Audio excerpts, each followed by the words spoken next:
Marineland, and let me introduce you to the facility historian, among many other job and responsibilities you have here, duties. I know you absolutely love it here, so it's probably not even a job, but this is Taryn McGinnis. Thank you so much for having me. My pleasure. Thanks for coming. Oh my gosh, this is the first time I've been to a place like this. I'm so excited. But first, tell us a little bit of history, because it has a huge history here in the First Coast. Goodness. So this month, and actually this entire year, we're celebrating our 85th anniversary. So Marineland has been here for a very long time, been a really important part of this community, this local community, but really the animal care community, the animal training community, the dolphin community, the marine conservation community. And so we're really excited to have you guys here to help us celebrate. We opened, 85 years ago as Marine Studios. So what you see today, this is not what the original founders had in mind.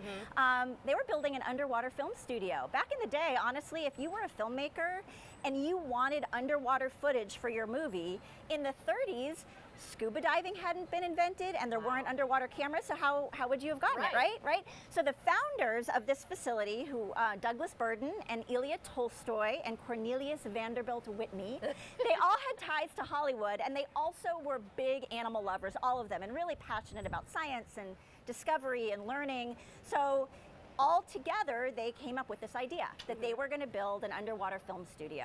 And they built Marine Studios, and they built it here. And just over the years, we've evolved, we've been guided by this community, and we've also really guided the community along the path of learning more about oceans. Nowadays, it's a little bit less filmmaking, a little bit more education, conservation, animal care. But we're still the same facility, and we're really proud of this big anniversary that we're celebrating this year. Yes, it seems like the evolution is going to continue as well, right? We shall see, right? We'll see what the next 85 years bring. Yeah. All right, touch a little bit too on the education that kids can come here for the summer. And there's different opportunities there, right? So summer camp has already begun. We're a couple weeks in. We have a really great summer camp program for kids from 7 to 17 years old. Oh, wow. So if folks have kids who are science lovers, animal lovers, want to get your kids unplugged and outdoors and sandy and dirty and salty and sweaty, this is the place for that kind of a camp. During the school year, we have a great school field trip program and also a homeschool program. We've got something called Sea Skirts for little ones. But I got to tell you that the truth is that no matter who you are and no matter why you come here and no matter what program you do, you're going to learn something. And that's really, the ultimate goal. And not just learn facts, although we love it when people know about our animals, but people are going to leave here inspired because they fell in love with an animal, and then informed, so they're going to know what is one thing I could do to protect that species in the wild, and that's really the goal. And you can't leave here without having that experience. Right, and we were talking earlier that was also a part of why, because back in the day when this first was, built, I guess, people still had, a fear of the ocean. Right, yeah. And this allowed people to really understand, no, we love these creatures and we want to help protect them, right? I mean, and it makes sense. If you think about 85 years ago, the ocean was a source of food. It was a source of danger.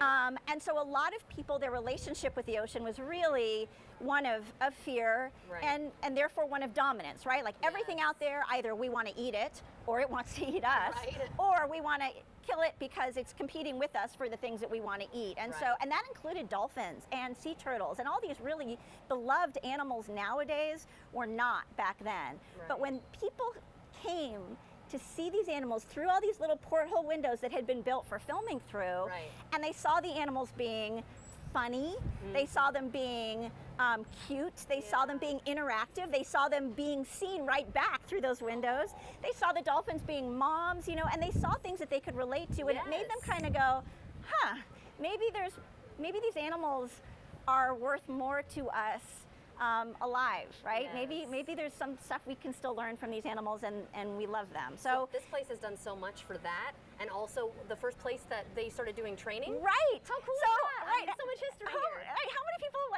have never even thought, where was the first dolphin trained? Nowadays, around the world, there's amazing facilities doing such cool stuff with animal training. But the very first dolphin ever trained was at Little Marineland in sweet little St. Augustine, right here on this beautiful coastline. This is also the first place to successfully breed bottlenose dolphins. And echolocation, right? This amazing ability that dolphins have that almost any third grader knows about. Once upon a time, we didn't know about it, and it was discovered here. That's amazing. So the science and the education and the inspiration is just amazing, and it all happened here. Well, thank you so much for Yeah. having us. But if somebody wants to learn a little bit more about this place, the programs you offer here, but also the summer learning, where Yes, can they go? yes. If you want to know about animals, about summer camp, about school programs, about dolphin programs, marineland.net. It couldn't be easier, and it's all there. Wonderful. Yeah. Thank you again, My Taryn. pleasure. My And if you'd pleasure. like to see this interview again, you can head to our website as